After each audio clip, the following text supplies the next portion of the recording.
Hey everybody, I hope you're all doing well today. Thanks for joining us for our YouTube live Q&A. Just a number of things. If you don't mind, like and subscribe, then you'll know when we do more Q&As. And if you have questions, put them in the comments. Sorry that we got started late today. I don't always control when they call votes on the floor of the House of Representatives. So just got done voting on what was known as the MORE Act. It was all about marijuana legalization at the federal level, or rather decriminalizing it at the federal level so that states can go out there and determine their own pathway, their own future as it relates to marijuana laws without there being a federal nexus to making it criminalized. I did vote in the affirmative on the MORE Act to decriminalize marijuana, and there are a number of other amendments that went on with that. Now, with these live Q&As, what we'd like to do is just address the most frequently asked questions of the week, what's coming into our office on email, on phone call, in people on the street, you name it, and try to get answers to those questions out there. Because if a few people are sending in questions asking us, then there's probably a lot of people out there thinking about it. Number one question that came in on the week was all about inflation. What is going on with it? What's going on with fuel prices, grocery prices? What can Congress do about it? Actually, I think there are things that Congress can be doing about inflation. Unfortunately, it pains me to tell you that Congress is not surprising to many, not working bipartisanly to address some of the issues that they can address on inflation. I'll give you a couple of my solutions right off the bat that we could be doing. Number one, obviously gas prices have spiked. Now, this is not a solution to bring gas prices back down to $2.50. But it makes a difference. Every penny that you bring it down makes a difference. So at the refinery, gas is taxed 18.4 cents per gallon on gasoline, 24 cents per gallon on diesel. That is a tax. That's a tax that the federal government puts on it. We could get rid of that tax, and then gas and diesel would be that much cheaper. Certainly makes a difference in the life of one person. I like to picture in my mind, if you think of a plumber that has a fleet of 5 or 10 vans, or an air conditioning repair company or something like that, you think of all the vehicles that they have on the roads. No, it doesn't bring the price back down to $2.50 or lower, but it absolutely makes a difference, especially to those small businesses around our community that have fleets of vehicles. What's another place that we could be making a difference in Congress on inflation? Getting those goods from A to B out of the port of Long Beach or other ports across our country. If you don't know, for our truckers, the big rigs, tractor trailers, there's a 12% chassis tax, excise tax on big rigs. That's just 12% more that they're paying for newer vehicles. How about we take that 12% excise tax off of those vehicles so that they could, for like the Port of Long Beach, California has higher emission standards. So they want the people to have new truckers to get in there. A lot of the truckers can't get into California because of those emission standards. Well, let's make it more affordable so that they're not paying an extra tax to get those newer big rigs. Again, it's just another way to help alleviate some of the constraint in the supply chain. Other things that I think that we could be doing is there are hours of limitations for drivers, for truck drivers out there, and they're not all universal across the board. For example, if some of our truck drivers commute livestock or live animals, they get to drive longer hours than truckers that are carrying boxes and not live animals. But one of the places that you could reduce some of that constraint in the supply chain would be to allow a longer period of time that our truck drivers can be driving over the road, getting goods from A to B, whether it's groceries to get those grocery prices down or anything else. Easy example. Probably the biggest thing that could be done is what's going on in regulation with fuel, with exploration, with refinement of fuel in the United States of America. The XL pipeline, that's an easy one that people talk about all the time. That's something that we want to see brought back to law. If you're not aware, right now in the state of Michigan, the governor there, Governor Whitmer, is working to eliminate a pipeline very similar to the XL pipeline, goes from Canada, however, through the upper peninsula of Michigan and into the Midwest. She's looking to eliminate that Line 5. It's known as Line 5 pipeline. That's equivalent to, just like that, getting rid of the XL pipeline. We all know that the president is tapping into the strategic oil reserves. That's something that no doubt can make a difference, but it is a Band-Aid, and it puts our national security at risk, because you got to wonder, how do we refill those strategic oil reserves if we deplete them and our military needs them? That's a very real question. So you have to have exploration, you have to have development. A couple of weeks ago, Jennifer Psaki, the White House press secretary, she went out there and said that there's 9,000 oil and gas leases across the country. She wasn't lying. There are 9,000 oil and gas leases across the country. But what she didn't tell everybody is that a year ago, there was about 30,000 oil and gas leases across the country. They are, in fact, trying to make American energy a thing of the past, and that's making American energy or energy for all Americans that much more expensive. So those are some of the things that I think we could be doing on inflation. I'm going to talk about one other subject, and then we'll go to questions that people have. Again, just reminding everybody, like and subscribe so that you can find out when we're doing more of these live Q&As. And if you have questions, put them in the comments. We're happy to answer your questions. Huge amount of questions on Iran, the next Iran deal, Ukraine, and what's going on. Is Russia, in fact, negotiating the next Iran deal between the United States of America and Iran? So a couple of things on that. Yes, Russia is absolutely playing a role in the negotiation between the United States of America and Iran in terms of a new nuclear deal. That is totally nonsensical to me.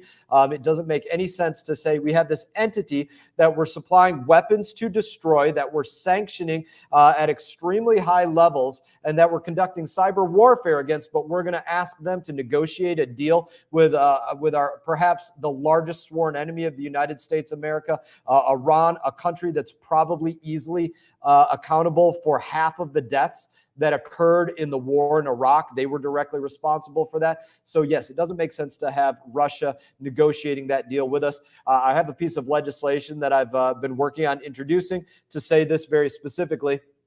Iran is the largest state sponsor of terror. This administration is looking at removing Iran and the Iranian Revolutionary Guard from the state sponsor of terror list as a part of making this deal. That would open up Iran to global financial markets, to getting new loans and lending that they weren't able to before, to being able to sell their goods, things that we don't want Iran opened up to if you remove them from that state sponsor of terror list. So I have a piece of legislation to say, at any point that Iran is removed from that designated state sponsor of terror list or the Iranian Revolutionary Guard, that it has to be a question that is presented before Congress, so Congress can actually vote on that, not the administration putting something as serious like that through so they can get an even worse Iran deal through than what was the first Iran deal.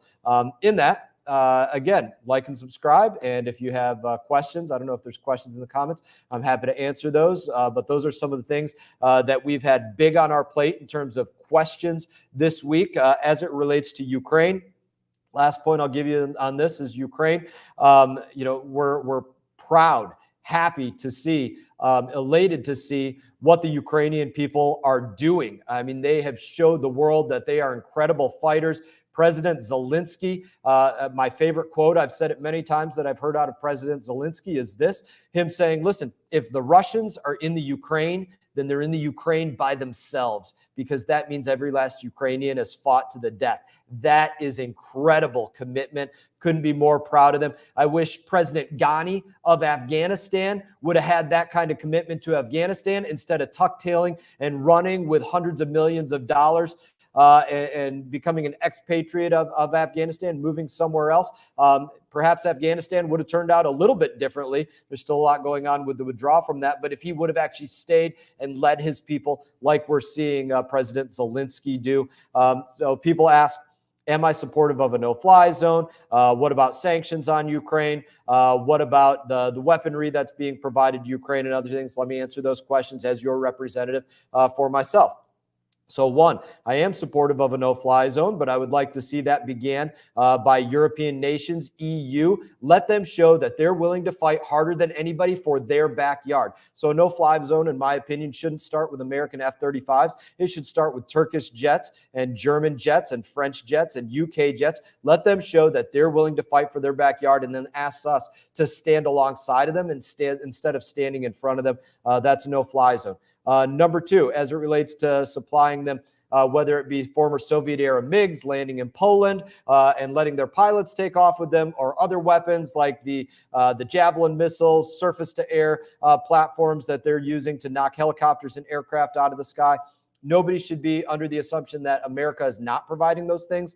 We are providing those things. We are also conducting cyber warfare, and we are conducting economic warfare. So the point that I'm making is nobody should be under an illusion that there is not warfare going on with the United States of America and Russia. One of the things I always tell people is this: we used to have a saying in combat, in war, in order to survive war, you got to become war. That means you got to be all in or you're not going to survive. We are, in fact, in war, but we're doing it in this way where we're 1 foot out the door.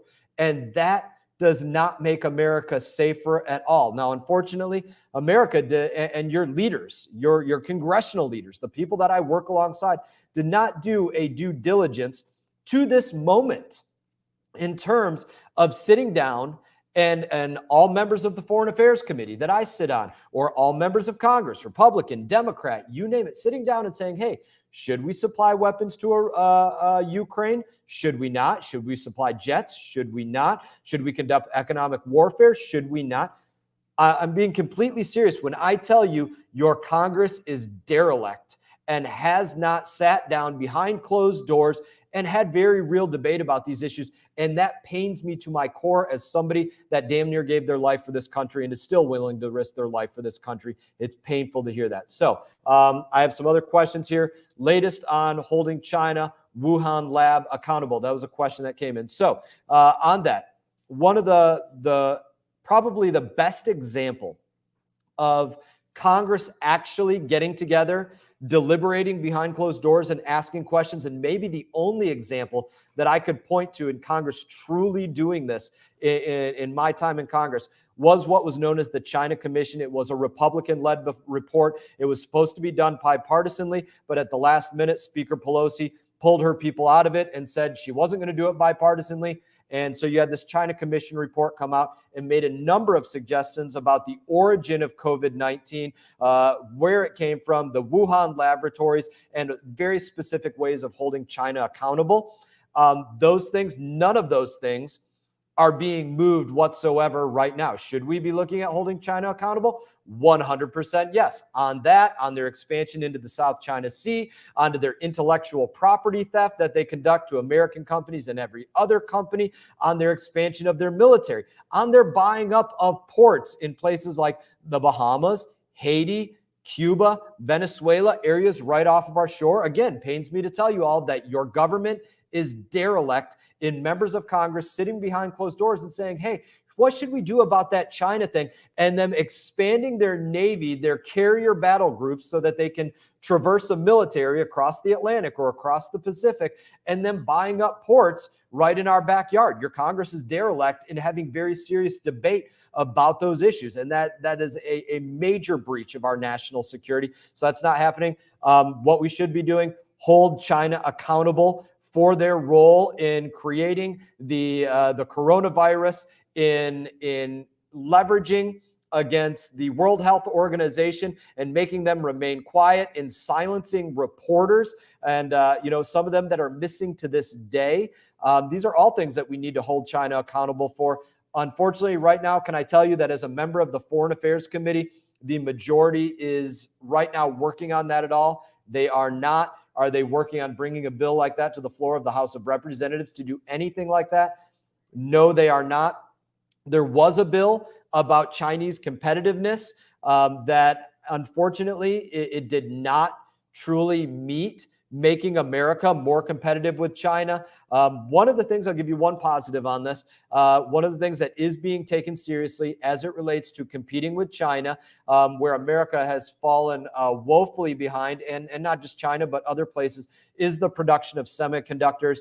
I will tell you this on a positive note. You are having serious conversations that I've seen here in Washington about getting semiconductor production back to the United States of America to make sure that we do not have problems in the future like what we've seen in the last 12, 24, 36 months with semiconductor production. So that's one of the positives that I could give you about people actually speaking about things. Another question that's come in, President's budget and what it means for the Everglades. $405 million in Biden's request. Bipartisan group requested $725 million right now. So on a positive note, that $405 million is I believe it is the largest amount yet appropriated for the Florida Everglades. That's a very positive thing. It doesn't meet the number that Floridians as a whole, your representatives in Florida, asked for Everglades restoration and our estuaries, saving our estuaries on the east and west coast of Florida. Glad to see that amount going in. We want to see more going in. I have been critical of it in this way. I think the number one project as it relates to cleaning up our estuaries and getting the water needed to the Florida Everglades is what's known as the EAA reservoir. It was signed into law at the state level by State Senate President Joe Negron. I wrote the bill at the federal level to have that become law a couple of years ago. That was signed into law. It's been appropriated at the state level, but what you have right now is a holdup of that right now under the current U.S. Army Corps of Engineers administration. They're holding that project up, delaying it. I'm not sure exactly how long, but let's say at least another 12 months they're delaying that project and not putting dollars into that project. The number one project to convey water south, to store water, clean water, and convey water south. Number one project, most important project of Everglades restoration. That one right now, for entirely political reasons, is not moving forward, and that one pains me as well. So that's a little bit on Everglades restoration.